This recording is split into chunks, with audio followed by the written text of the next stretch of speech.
Good morning, everyone, and welcome to the center. Today, we are going to talk about something that I like to call the 7 steps to a life you'll love. It all started with my thinking about this gentleman by the name of Thomas Trowerd. Now, those of you who have been here for a while, you know about him. And some of you, if you're new, you may not have heard of this person yet, and you will. Trust me, you'll like what you hear, and you'll like what it can do for you. So for starters, Thomas Trowerd was a turn of the last century metaphysician. He was one of the pioneers, you could say, of the New Thought movement. He was also a great inspiration to our founder, Ernest Holmes. An interesting thing about Trowerd is this: when he was lecturing in the early days, he was known to be so intellectual in his delivery that hardly anyone could understand what he just said. Not everyone, but there were some people afterwards who said, "Gosh, I'm just not sure what that guy said." The good news is that his lectures were published and they were available to be studied, to be understood, and to be passed on to the rest of us in language that we could understand, including what we've gotten from Ernest Holmes. One of the reasons I love this part of his story is because it has a similarity with my own. As a college freshman, in my very first communications class, I was standing up at the front of the class, reading my paper, because it was my turn, to my classmates. There were probably about 40 of us in the room. And at the end of it, my professor said, "Marcia," I'm pretty sure she didn't say this so loud that everyone else could hear, thank goodness. She said, "Marcia, other than you, I'm the only person in this entire room who understands what you just said." Oh, I was mortified. But she followed that with some sage advice, which obviously I remembered, and it helped me greatly. You see, before that moment, I was in my dorm room poring over my thesaurus, looking for the biggest words I could find, thinking that was going to get me a great grade. And what she told me is, "Marcia, you have to consider your audience. You have to consider your audience. They're not reading the thesaurus." Now, she didn't know that I was doing that, but I sure did. I knew my classmates weren't poring over thesauruses and dictionaries, finding the biggest words they could get their hands on. They were out having fun. So my professor also told me this. She said, "Marcia, successful communication involves both a delivery and a receipt of that information. It's not complete until it's understood, until it's gotten," right? So from that point forward, I threw away the thesaurus. I started considering who my audience was. These days we use the term peers, but I started considering who I was talking to, and I became a successful communicator. And as for Trowerd, because his lectures were published, he became a successful teacher of metaphysics because people just flocked not just to his lectures, but also to the material that they could read and study and make their own. And they were able to apply it in their own lives and to teach others like you and me how to do the same thing. So here's another fun fact. Did you know that Ernest Holmes had a day job in the beginning? I love that because so many of us ministers have day jobs. I just love this part of his story where, of course, he worked somewhere else too. Because there's a little bit of a contrast between these lofty metaphysical ideas and whatever it is we might do on a daily basis to kind of bring home the bacon.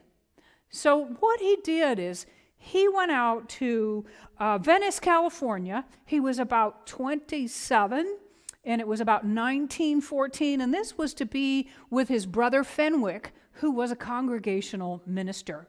Now, Ernest Holmes already had a reputation on the East Coast where he came from for being a voracious reader and asking lots of questions. But when he came here, he somehow managed to be reading in between working with customers, answering the phone, filing, whatever his job was, or just on his breaks. But he was really well known for reading all the time. And his friends are like, "What you reading?" And he would try to explain it to them. So during this period, he got really into the Edinburgh and Doré lectures of Thomas Trowerd. And during that time, what happened is his friends got more curious and said, "Well, tell us more about that." And that led to him speaking in their living rooms, inviting their friends, and pretty soon they ran out of space. And as they say, the rest is history. That's how Ernest Holmes' career of lecturing on metaphysics began.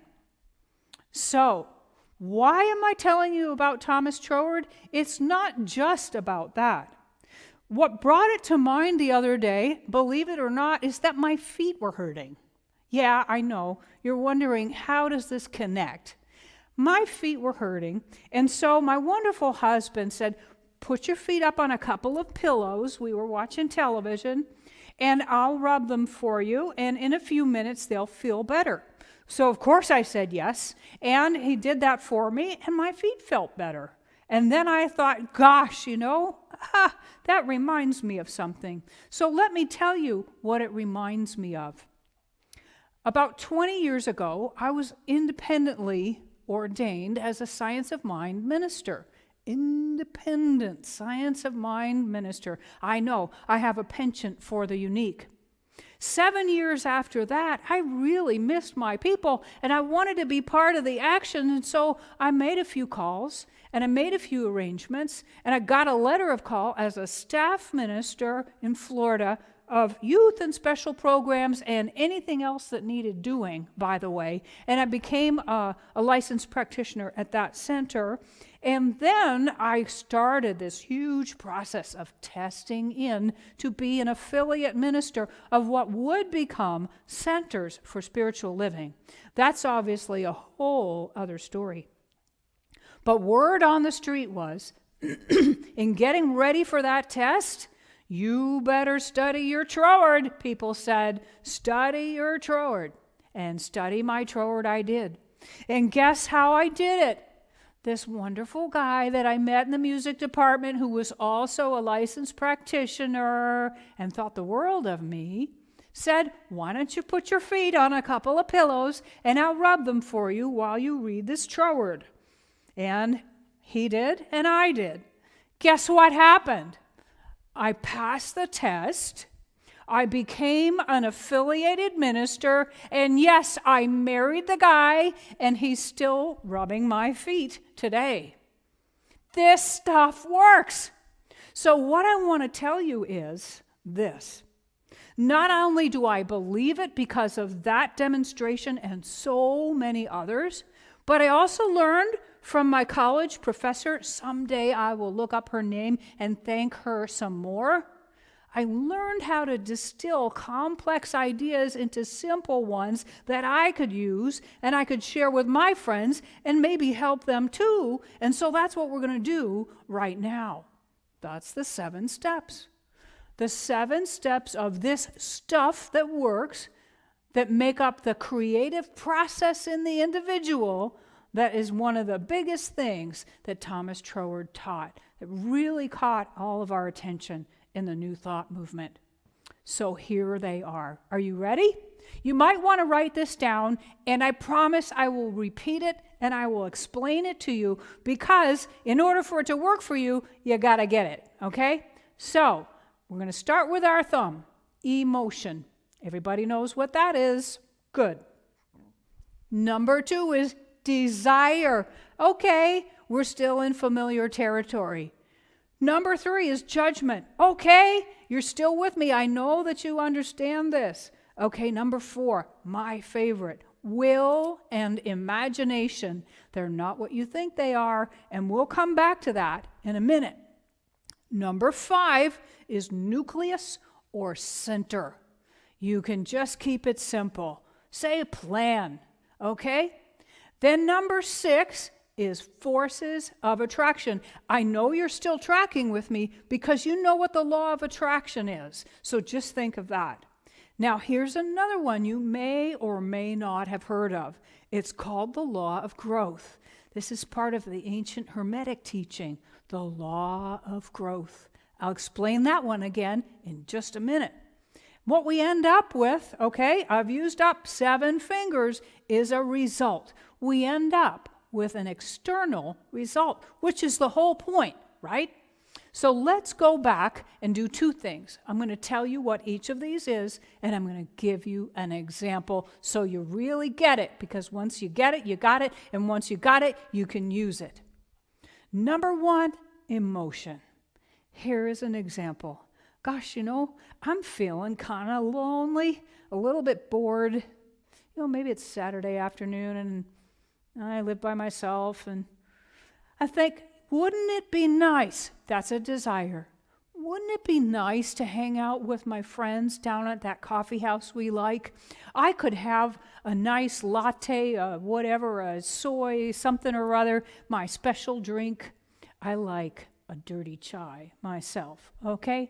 And maybe my favorite music will be playing. Maybe my favorite barista will be working. Maybe there'll be a great movie afterwards that we could go and watch together, something like that. So here's what happens next. I'm back to using my fingers for my process. We had emotion, desire. Number 3 is judgment. What am I going to do with this idea? I'm going to say yes to it, or I'm going to say no to it. And whichever one I do makes all the difference. I'm saying yes. I am saying yes. We're going for this thing. Great. Now what happens? I bet you've never heard this about your will before. Our job then is to use our will to guide our imagination in the direction of our desired outcome. And you know how that works? You use your will like the guide on a power tool, and imagine that your imagination is the power inside it that makes it work. All you need to do is guide. It's just like guiding a cut, guiding whatever, something that you cut in your wood shop in order to make something with a perfect angle that'll match another angle perfectly and the whole thing will fit together. That's all you have to do. Wow, what a revolutionary idea about the will. The will is designed to guide our imagination. Our imagination is the power of the creative process itself, which does the work. Wow. Okay. So here comes number 5, nucleus. I told you could call it a center. Or if you want to be really simple, you can say it's a plan, like a blueprint. Definitely got a plan by now. Then what happens? Remember I told you about the forces of attraction? The forces of attraction, or the activity of the law of attraction, you know what that is, are busy now. They've got something to operate around, and right, because you're using your will to guide your imagination in cooperation with all of this. You're not changing it. You wouldn't change the cut. You're not changing what you're thinking about. You're not changing whether you believe in it or not. You're sticking with it. What happens is the forces of attraction have something to get behind, and they are doing it, and stuff is happening. Everything's coming together. Now, here's what happens next. The law of growth. Guess what? This whole idea is so far along now, it's got a life of its own. That means it has an appetite of its own. It can call to it whatever it needs to keep going. It's got momentum. If you don't know what this is, think of a baby, a brand new baby that cries with such regularity every time it needs anything. Food, a changed diaper, a hug, or whatever, to be soothed because they're afraid or they're not feeling well or whatever.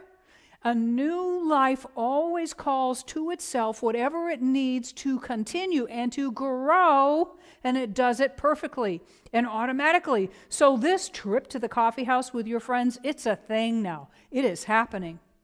The only thing left is your outcome. You've done your 7 steps. The next thing is, here I am. I'm having this experience now, right? Sitting in the coffee house. There's your favorite barista. Here's your favorite song on the sound system. Oh, there's the delicious taste of your favorite beverage. Oh, you're laughing with your friends. Oh, what a great thing to do on a winter afternoon. There's a matinee in a little while and we're going. That is your external result. So that's the 7 steps of a life I think you'll love. And it all starts with emotion. And it goes from there. So my question to you is this. What do you feel that you would like to have more of in your life today? It could be something much bigger than the scenario that I just described. Did you even know that you had that step called judgment? That you could actually say yes to what you really desire? Did you know that you can use that step called judgment to say no to what you don't desire, to make room for what you do desire? Did you have any idea that your will's job is to guide your imagination, which is the power that drives the creative process? I'll tell you what, I didn't know that. I thought I was supposed to surrender my will and be satisfied. Oh no, think again. So each of these things is part of a creative process that Thomas Trowerd says, is taking place in the individual. That means you and me all the time. So you have everything to gain and nothing to lose from using these 7 steps to direct you, to take you, to carry you to the life you love. Of course, this creative process is really going on all the time. But you know what? It's so much more fun knowing it and doing it on purpose. So think about this. What is that emotion that comes up when you dare to dream, when you let yourself consider what you'd really love? What is the desire that wells up in you? Does it hit a brick wall of a judgment that really belongs to someone else? Would you like to say yes? You know you have people here who will support you in doing that. You can be a rebel and say yes. Then experiment with this idea of allowing your will to do something new, which is to guide your imagination in the direction of your desired outcome, and then let the forces of attraction do what they said they would in the secret, right? And let the law of growth kick in. Do you see how effortless this can be? You'll end up with an external result. You have to. It is inevitable. So I ask you, what would you like to use the creative process for today? What would you like to use it for? Give it a try and prove for yourself that this stuff works.